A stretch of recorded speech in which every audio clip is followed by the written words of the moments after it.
So hello மக்களே, welcome back to Red Line Roses. இன்றைக்கி என்ன வீடியோ அப்படின்னு பார்த்துட்டிங்கன்னா, நம்ம ஃபார்மில் வந்து குஞ்சு பொரிச்சிருக்குங்க. வந்து 5 குஞ்சு பொரிச்சிருந்துச்சு. 5ல் வந்து 3 தாங்க இருக்குது. 2 குஞ்சு வந்து கோழியை மிதிச்சு கொண்டு ஓடிச்சுங்க. அதாவது நைட்டே குஞ்சு பொரிச்சிருக்குது, நம்ம வந்து பார்க்கல. காலையில் வந்து பார்க்கும்போது அந்த 2 குஞ்சு முட்டையிலேருந்து வெளியே வந்திருக்கு. ஆனால் கோழி அமுத்தி கொண்டு இருக்குது. இது ஃபுல்லாகவே நம்ம செங்கருப்பு இறங்கின குஞ்சு தாங்க. எல்லாமே ரெக்கையில் வந்து செங்கருப்பு அடிச்சிருக்கு. நான் கையில் வந்து பிடிக்கல, ஏன்னா பிடிச்சோம்னா அது அந்த கையோட வாசத்துக்கு வந்து அது கோழி அவ்வளோக்கா வளராது அப்படிங்குவாங்க. அதனால் வந்து கை தொடாமல் குஞ்சு வச்சுருக்கேன். இன்றைக்கி வந்து நம்ம குஞ்சுகளுக்கு வந்து 4வது நாளுங்கும் போது பிறந்து 1 வாரத்துக்கு வந்து சக்கரை தண்ணி, அதே மாதிரி ஸ்டார்டரில் வந்து கரும் சர்க்கரை வந்து கலக்கி வச்சுருவானுங்க. அப்படி கலக்கி வச்சிட்டோம்னா வயிற்றில் இருக்கிற மஞ்சக்கருவில் வெளியே வந்துடும். அப்படி இருக்கும்போது குஞ்சு வந்து ஆரோக்கியமாக டக்குன்னு வளர ஆரம்பிச்சிருங்க. அப்படியே இந்த கூண்டுக்கு வந்தீங்கன்னா நம்மளோட ஜைஜாண்டிக் பேபியும் அதே மாதிரி அந்த சின்ன குஞ்சும் இருக்குதுங்க. அந்த பட்டா எங்கடா அப்படின்னு கேட்டிங்கன்னா, பட்டா வந்து நம்ம வாங்கினதோட ஒரு நல்ல விலை கேட்டாங்க. அதனால் அந்த பட்டா வந்து சேல்ஸ் பண்ணிட்டோம். இப்பொழுதைக்கு நம்ம கூண்டில் நம்ம சேவல் மட்டும் போகுது அப்படிங்கிற மாதிரி விட்டுட்டோம். அந்த கோழி வந்து இப்போ திரும்ப முட்டை வச்சுட்டுருக்குங்க. நம்ம சேவலுக்கு வால் வளர்ந்துருச்சான்னு கேட்டிங்கன்னா, அது நல்லாவே வளர்ந்துருந்துச்சு. ஒரு 2 நாளாக நம்ம உள்ளே இருக்க கோழியோட ப்ரீடிங் போட்டிருந்தோம். அது என்ன ஆயிடுச்சுன்னா, வாழை ஃபுல்லாமே பிச்சு எடுத்துருச்சுங்க. அதனால தான் இப்போ சேவல் வந்து தனியாக விட்டுருக்கு. எந்த கோழி கூடயே கழுத்தில் அந்த முடி எல்லாத்தையுமே பிச்சு எடுத்துருச்சு. வால் அதே மாதிரி கழுத்தில் கவல் எல்லாமே குருத்தில் இருக்குதுன்னா தயவு செஞ்சு கோழிகளோட போடாதீங்க. சரி இருக்கட்டும், ப்ரீடிங் ஆகட்டும்னு சொல்லி தான் நான் விட்டுருந்தேன். ஆனால் அது வந்து இப்படி பண்ணுன்னு எனக்கு தெரியவே இல்லை. அந்த செவுறு பூரா பார்த்தீங்கன்னா ரத்தம் தான். அது ஃபுல்லாமே கழுவி எடுத்து இப்போ தான் கொஞ்சம் நீட் பண்ணியிருக்கேன். அதே மாதிரி சேவலுமே 2 நாளாக ஃபுல் டயர்டு, அவ்வளோ ரத்தம் வெளியே வந்திருக்குது. அந்த வால் குருத்து அதே மாதிரி கவலில் இருக்கிறது எல்லாத்தையுமே அந்த கோழி வந்து பிச்சு எடுத்துருச்சுங்க.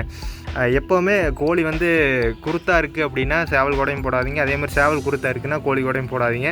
ஏன்னா இது வந்து நான் அனுபவத்தில் தெரிஞ்சுக்கிட்டது. ஆனால் இவ்வளோ ரத்தம் வரும்னு நான் வந்து எதிர்பார்க்கவே இல்லை. கோழி புங்க பிடுங்கி இவ்வளோ ரத்தம் வருமா குருத்தில் அப்படிங்கிறது வந்து இன்றைக்கி தான் தெரிஞ்சுக்கிட்டேன். அந்தளவுக்கு ரத்தம் வந்திருக்கு. கூண்டு ஃபுல்லாமே ரத்தம் தான். இந்த கூண்டில் தான் அடைச்சி வச்சுருந்தேன் இந்த கோழி சேவலையும். அப்புறம் சரி வேண்டாம், இதுக்கு மேலே இருந்துச்சுன்னா சேவல் தாங்காது அப்படின்னு சொல்லி தான் எல்லாத்தையுமே வெளியே எடுத்துட்டேங்க. இருக்குது ஒரு 4-5 குருத்து மட்டும் கொஞ்சம் பெரிய வாலோட குருத்தெல்லாம் டேமேஜ் பண்ணி விட்டுருச்சு. சின்ன வாலோட குருத்தெல்லாம் அப்படியே இருக்குது. வால் வந்துருச்சுன்னா கொஞ்சம் சந்தோஷம். அதே மாதிரி கழுத்துலேயும் ஃபுல்லாக முடி பிடுங்கிருச்சுங்க.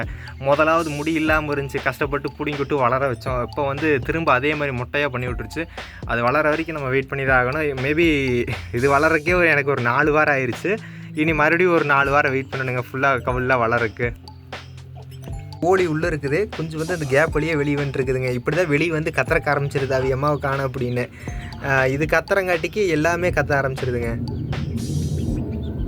இப்போ அந்த குஞ்சுகளை பார்த்தீங்கன்னா அது அம்மாவோட போய் சுத்தறக்க ஆரம்பிச்சிருச்சுங்க. டிஸ்டர்ப் பண்ண வேண்டாம். இன்னும் எந்த கோழிக்கும் குஞ்சுகளுக்கு தீன் வைக்கலைங்க. இனி நம்ம போய் கரெக்டாக வெளியே போய் எந்தெந்த கோழிக்கு எவ்வளோ அளவில் தீன் போட்டிருக்கோம், அந்த தீன் என்னென்ன தீன்லாம் மாற்றிருக்கோம் அப்படிங்கிறது வந்து வீடியோவில் வந்து காட்டுறவாங்க. மக்களே, இந்த தண்ணி தீனும் பார்த்திங்கன்னா நம்ம பெரிய கோழிக்குங்க. இது வந்து நம்ம சேவலுக்குங்க. 2 தண்ணி ஒரு தொட்டி ஃபுல்லாக கம்புங்க. இது வந்து நம்ம குஞ்சு கோழிக்குங்க. குஞ்சுகளுக்கு வந்து கப் ஃபுல்லாமே ஸ்டார்ட்ரு, அதில் வந்து கரும் சர்க்கரை மிக்ஸ் பண்ணியிருக்குங்க. அதை வந்து வீடியோவில் காட்டுறேன். அதே மாதிரி கோழிக்கு வந்து அரிசி வச்சுருக்குங்க. ஏன் கோழிக்கு அரிசி வைக்கிறேன்னு கேட்டிங்கன்னா, கோழி வந்து இந்த ஸ்டார்டரி சாப்பிடும், அரிசியும் சாப்பிடுங்க. ஏன்னா ஸ்டார்டர் சாப்பிட்டுச்சுன்னா ஓவர் வந்து ப்ரோட்டீன் அதிகமாக போகும். அதே மாதிரி கொழுப்பு கட்டிக்குங்க. அந்த கொழுப்பு கட்டாமல் இருக்கிறதுக்கு இந்த அரிசி கொஞ்சம் யூஸ் பண்ணிக்கோணுங்க. அதே மாதிரி இந்த ட்ரிங்கரில் வந்து சக்கரை தண்ணி வந்து கலக்கி வச்சுருவானுங்க. அதே மாதிரி ஸ்டார்டர்லேயும் கலக்கி வச்சுருவானு. சப்போஸ் ஸ்டார்டர் சாப்பிட்லைன்னா தண்ணி குடித்து அதில் சக்கரை தண்ணி வழியாக அந்த மஞ்சக்கரு வெளியே வந்துடுங்க. அப்படி தண்ணி குடிக்கல, இந்த தண்ணி குடிக்குது அப்படின்னா இதில் கலக்கி வச்சுருவானுங்க ஸ்டார்டரில். அப்படி கலக்கி வச்சிட்டோம்னா 2ல் ஏதாச்சும் ஒரு வழியில் வந்து அந்த மஞ்சக்கரு வந்து வெளியே வந்துடுங்க. ஸோ இதுதாங்க நம்ம பிறந்த குஞ்சுக்கு வைக்கிற தீனு ஸ்டார்ட்ரு. அதாவது ஸ்டார்ட்ருனால் ப்ரீ ஸ்டார்ட்ருங்க. அதில் வந்து கொஞ்சம் கரும் சர்க்கரை போட்டு வச்சுருவாங்க. ஏன்னா கரும் சர்க்கரை தண்ணி வந்து குடித்தாலும் தான் குடிக்கும். அதனால் கொஞ்சம் கரும் சர்க்கரை மிக்ஸ் பண்ணி வச்சிட்டோம்னா அது வந்து அப்படியே சாப்பிட்ரும். அதனால் வந்து அந்த மஞ்சக்கரு வயிற்றில் இருந்துச்சுன்னா அது வெளியே வந்துடுங்க. இதுதான் கான்செப்ட்டு. சர்க்கரை கொஞ்சம் கம்மியாக போச்சு, நம்ம இன்னும் கொஞ்சம் சேர்த்திக்கலாங்க.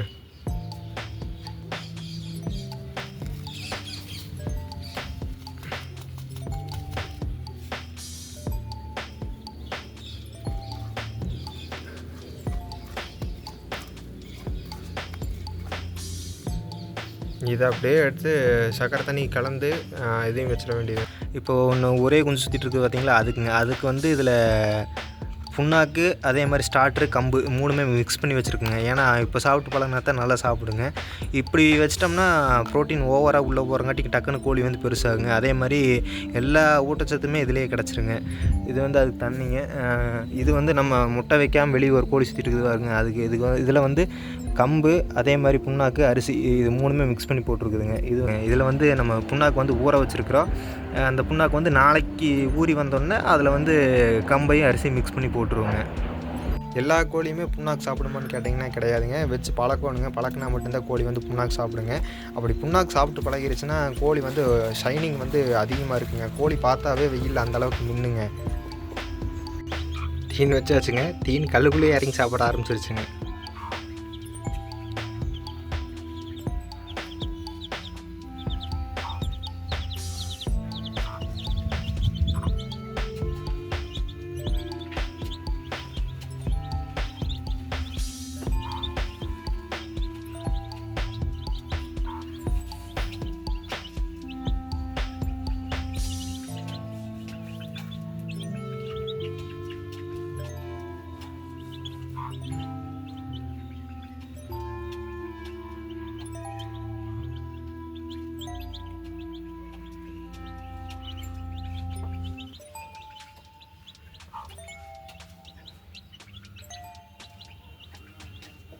ஸோ ஓகே, அவ்வளோதான் மக்களே.